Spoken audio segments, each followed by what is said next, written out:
Hey, I'm Justin. This is Chaz. Join us as we look back together, but learn to stay present. Come with us as we rise up with hope on the horizon.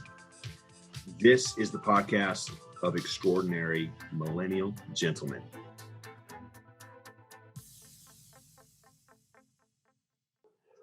The follow-up to that, I think I know the answer, but I'm going to shut up and listen because that's how I learn, right? So amongst that type of schedule and those type of endeavors, very purposeful, but time consuming, how do you have time to refresh, or what do you do to kind of refresh, refocus? And I don't mean just pure drive.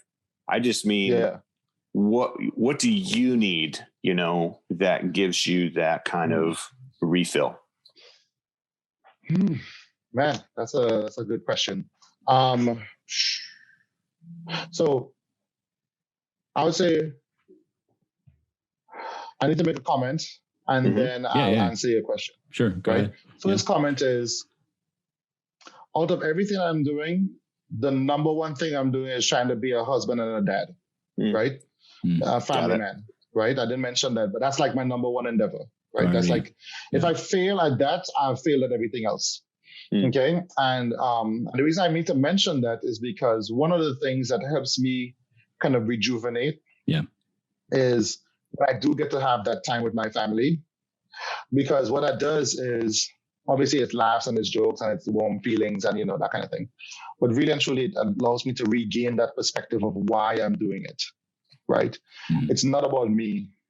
It's about them, and also about all the people that I'll eventually be able to be of service to.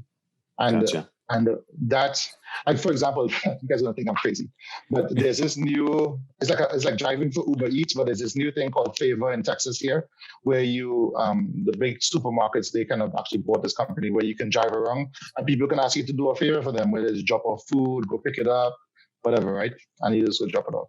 I signed up for that because my cousin in Trinidad wants to create an app like that, and he wanted me to do some research. I'm like, all right, I'll sign up for that. And so I went and drove Favor the other day. Yeah. Bro, I spent like 5 hours and made like $40. You know what I'm saying? Like, it was, ooh, you know what I'm saying? Like, I was like, and people be living like that, right? It puts a lot of things in perspective. I'm like, I know cats right now. That's their job. That's what they live right there. That's their hustle, And engaging in that kind of activity was actually one of those things recently that is kind of like, it gave me a renewed vigor to go after it even more, right? Because I'm like, okay, I can do this and settle. And the reality is those cats who are doing that, they probably only see that that's the level they can be. And they need somebody else to come and give them their different vision. Yeah. And it also brought me back to like my root, right? Yeah. Other things I do, well, play sports, basketball, this thing. Like I gotta get that sweat out, Gotta get that sweat out. And then also that spiritual drive too, right? I gotta have that time with the scriptures, that time with the Lord, and just honestly being of service, right? At the minute someone calls me and says, "Yo, Perry, I need help with," I don't care, lifting a cart, like I don't care, like whatever. I'm like, "Yo, baby, I gotta go. Like this cat needs me. I got, you know what I mean?" And those kinds of activities is what really rejuvenates me and lifts me up. And it also puts things in perspective. So I don't know if that answers your question, but that's what kind of came to mind. There's a secret in that. It's not a secret anymore because you just explained it really well and tactfully, but I think it's a secret to the audience. It's a pearl of wisdom, right? Pearls are not easy to find. You can dig through 1,000 oysters and never find it. And that little piece I'm taking away, everybody, is that rejuvenating, refocusing, getting that kind of refresh doesn't have to involve doing nothing. It's actually quite the opposite, right? The secret is doing something that's worthwhile, fulfilling, is what will rejuvenate you 10 times more than vegging, turning a screen on. And I'm not saying that it's just wrong for everybody to try and do that. I'm just telling you what was shared as wisdom. I know that's true. That's for sure. Chaz, thoughts? Yeah. No, it made me think, and you may be able to help me with the author here, but like start with your why, right? That there's a book. Simonson. There you go. Yeah. It made me think of that. And then what was the other piece? But really just refocusing back on that. I mean, that's the biggest thing any of us could do, right? Whatever our drive is, whatever that motivational thing, it actually, what you started with, Perry, there with the family stuff, it makes me think of, I only have this memorized in Chinese, but it's, Ren He Chong Bunong Mi Bu Jati Na Shirbai. And that little ditty. Yeah, that little tidbit right there. Yeah, I hear that all the time.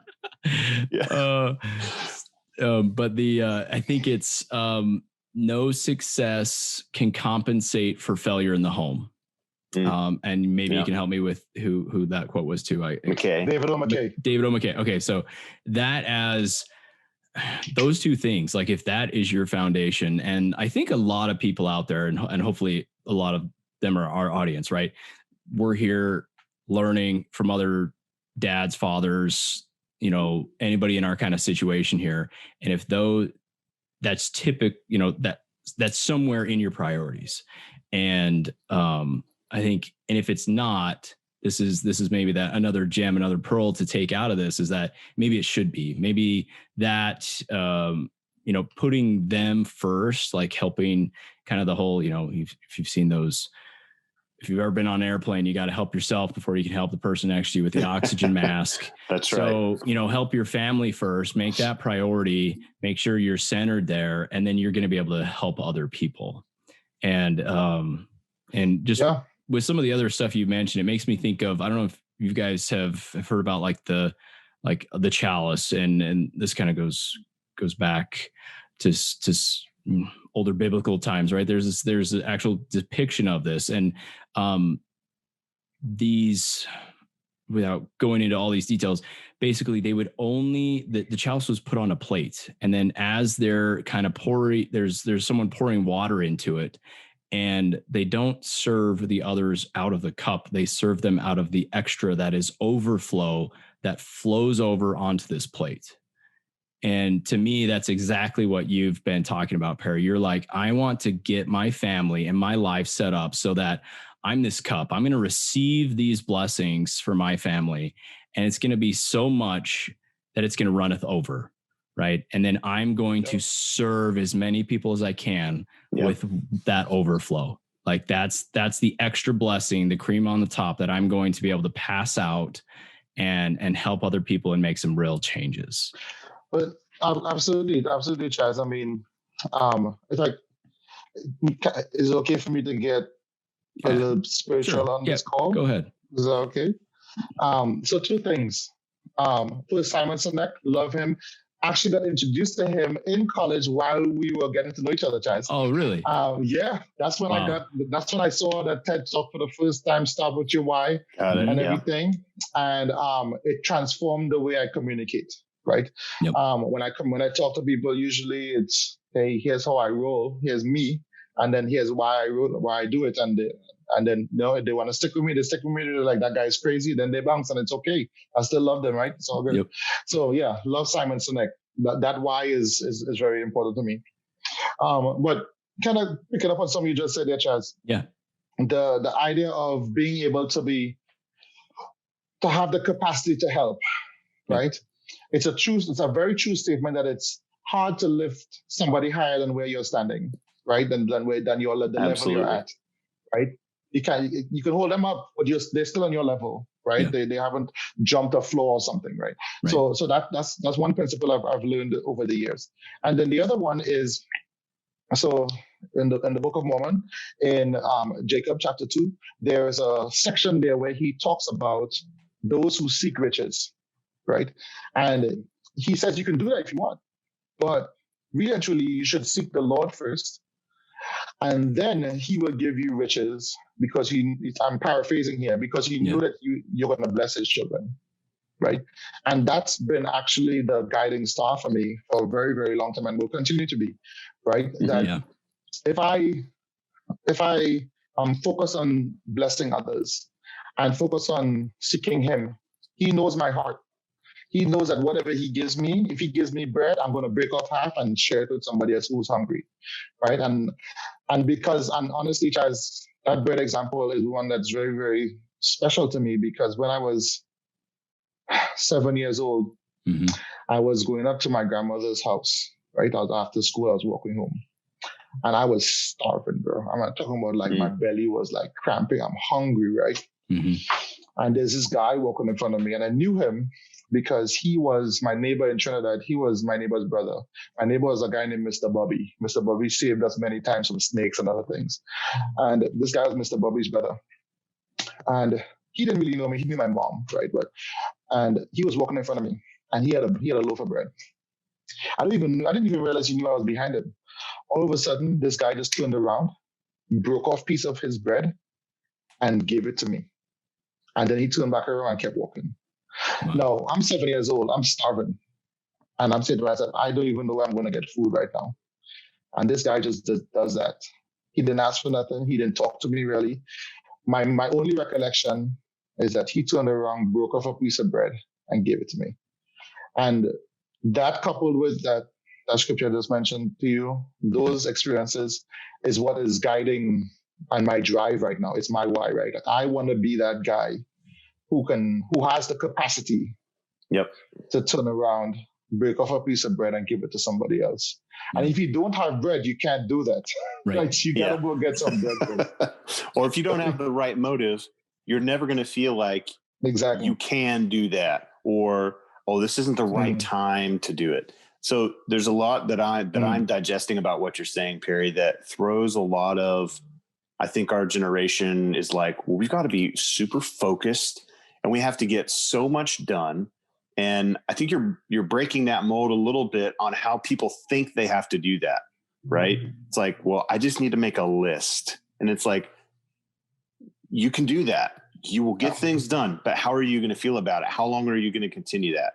It's not going to go on that long. Checklists won't revive you, won't keep you going, won't keep you engaged. And so finding why is the big takeaway that I'm taking, but it's an amazing experience as you're sharing that. I can see it. I mean, it's in my mind, and the characteristics of that person, I think you've described really well, but I think all of us in the audience as well, if you can think hard, you'll know somebody like that.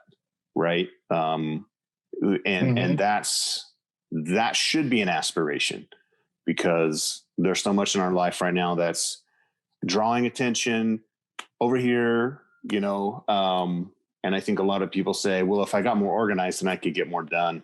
And it's like, maybe, but in the long run, you just need to be very focused on who you want to become. Why are you doing what you're doing? Right. Yeah.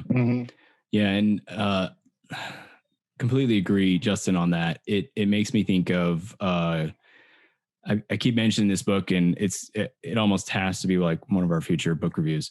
Greg McKeown in Essentialism, right? I mean, once you know your why, your next steps are to protect, develop, grow that.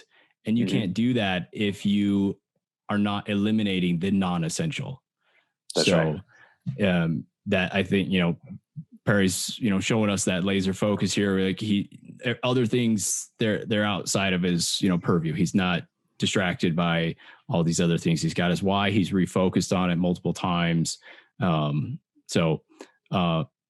we'll talk more on that. I'm sure there'll be more discussions on that. But so in line with those books and others we've mentioned, Perry, I'm interested. Hopefully the audience is interested as well. What can we add to our reading list? What books are kind of like that? We mentioned Know Your Why. But are there others out there, any that you'd recommend? It could be, fiction, nonfiction, whatever, if just seeing. Ooh. Okay, let me think about that for a second. So for those who are trying to be entrepreneurs, right? I would 100% recommend the book called the E-Myth. It's called the E-Myth Revisited. Yep. Right. Yep. I can't tell you how much I love that book. Right. It may not, everything in it may not be applicable to what you're doing, but I promise you there's going to be at least 10 things that you can take out of that book, at least 10, that you can be like, I can take it from here and implement it. Mm-hmm. Okay. I would say that's a huge one. That's a huge one I would recommend. I'm trying to think here of maybe some other books that I've looked at recently. Give me a second. There's one here that for those who are looking to get into commercial real estate, which is one of my endeavors right now, I would highly recommend this book because it is short, it is simple, and it just doesn't beat around the bush. There's no fluff, right? It's to the point. And the name of that book is called Making It in Real Estate. Let me see if I can. Yeah, it's called Making It in Real Estate. And the author, his name is, if I can do this with this. His name is John McNellis. John McNellis, Making It in Real Estate by John McNellis. I would recommend that one as well. Okay. For those of you, so if you're a small business owner, take a look at that. If you want to go into real estate, commercial real estate to be specific, take a look at the book Making It in Real Estate, Starting Out as a Developer by John McNellis. It's really short and it's really digestible. And if you get it on Kindle, awesome. It will actually tell you how long you should be taking to read each page, which is kind of awesome because it's when I'm taking longer, I'm like, dang, this thing only said like 3 minutes. I'm on here for like 10 minutes. What's wrong with me? That's right. That's what always happens on my Kindle reads. I'm like, oh, this is a 2-hour book. 6 hours left. I'm halfway done. You know what I'm saying? Yeah. Like, oh my gosh. Like, man, I got to work on my reading speed. And yeah, I mean, I would say those are some of the books that and when I need to escape, ever since college, Chad, I have no idea what happened, but I've been on a fantasy kick. So hey, no, you literally go to a different world. Ooh, it's crazy. It's funny. When I talk to people, they're like, "Well, Perry, don't you like play every sport you can?" I'm like, "Yeah." And they're like, "What do you and you play chess?" I'm like, "Yeah." And you like fantasy? I'm like, "Yeah." I'm like, "And you in business?" I'm like, ooh. I'm like, listen, you don't have to be either a jock or a nerd. You can be a jock, nerd, geek all in one and just do your thing. Jock, nerdpreneur. I mean, you can roll with every crowd. It's all good. Yeah, yeah. So where do you escape in those? Like any titles recently or favorites? Yes. So I would say if you want to escape completely, there is an author by the name of Robert Jordan who wrote a 14-book series called The Wheel of Time.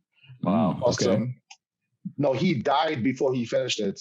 And the guy who took over. No, I'm just kidding. No, it's awesome. They finished it. Yeah. Because he had enough notes and everything. The guy who took over, his name was Brandon Sanderson. Oh yeah, we know Brandon. And Brandon Sanderson, he wrote the last 3 books of that series. He wrote the last 3 books of the series, which was actually supposed to be all one book, but it was big enough to turn into 3 books. It was awesome. Yeah, he does. And he actually was very true to the character. And then Brandon Sanderson, he became my favorite author as well. So I love a lot of his stuff. He has a 10-book series that he's writing right now called The Stormlight Archive. Yeah. It's pretty awesome. And then if you're into some more modern stuff, but you still like that fantasy feel, I would say check out Jim Butcher. He got some good stuff like with the Dresden Files and whatever. That's legit. Oh yeah, the Dresden Files is kind of like Okay. And yeah. So anyway, I got a bunch. I got a bunch. Well, we're definitely gonna have to have you back on because you're not the only person to mention Brandon Sanderson, and we're kind of pulling this like bigger group discussion together eventually in the pipeline for. I'm in those series. I've listened to a couple of the other ones. I've our last guest, I think, gave us one that I haven't read, but you know, all of these are like huge, long, crazy series. So I'm excited to get started on the next one. So, but check out the Wheel of Time. Yeah. Any last thoughts, Justin or Perry? I'm good, man. Okay. It's been a pleasure. Thank you guys for letting me join this thing. I know I talked a lot, but you guys gave me the floor, so I took it, right? I appreciate it. We'll give it to you every time. Yeah, man. And, great. I would say to all the listeners, all the viewers out there, we have an apostle in our church. His name is Elder Ukoff, and he says, talking about marriage, right? He says, choose your love and love your choice, right? Choose your why and stick to it. Okay, that is something that I've as we talked about today, even kind of this has been playing across my mind. There's so many whys we can have out there, but when you find it, as you say, you gotta respect it. You gotta stick to it, and you gotta drive forward 100%, right? And allow it to change the way you communicate. Allow it to change the way you see the world and things like that. So because it will make life a lot more fulfilling, right? And even in the minute details, you will find peace, right? So yeah, awesome, great. Thanks again, Perry. Hey, thanks for spending some time with us today. Hope you find hope and joy throughout this upcoming week. If you've liked this podcast, please hit the subscribe button, give us a thumbs up, and we'll see you next week.